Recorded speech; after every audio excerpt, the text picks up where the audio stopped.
Magandang araw sa inyo mga guys. So pupunta tayo sa ating mga pupuntahan na hindi natin mararating. Ay, charot lang mga guys. Pupunta tayo sa ating pupuntahan na lagi nating pinupuntahan na may magandang view doon. At dito nga guys ay huminto muna kami kasi nakita namin yung magandang view. At nandito na nga kami guys. Nakikita nyo naman yung daan na yan kung saan yan papunta. At alam ko guys na hindi nyo yan alam. Nandito pala yung service namin na si Bluekey. Kung dahil hindi kay Bluekey, hindi kami makakarating dito.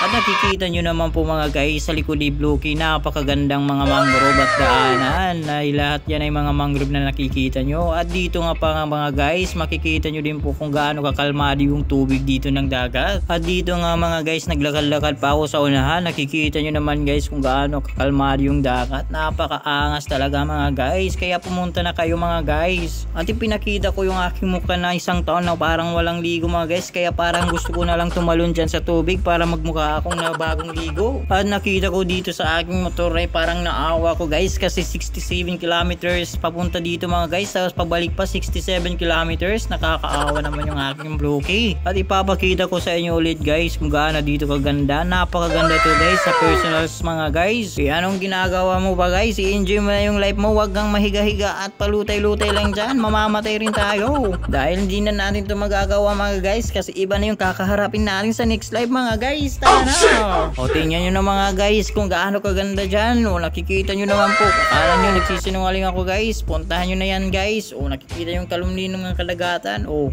kikita nyo rin talaga yan kung gaano kalina yung dagat dito mga guys. Pero medyo merong dumi-dumi dyan. Pasensya na. Hanggang dun lang muna tayo guys. Maraming salamat at mag-iingat kayo at mag-enjoy sa buhay nyo. Bye bye!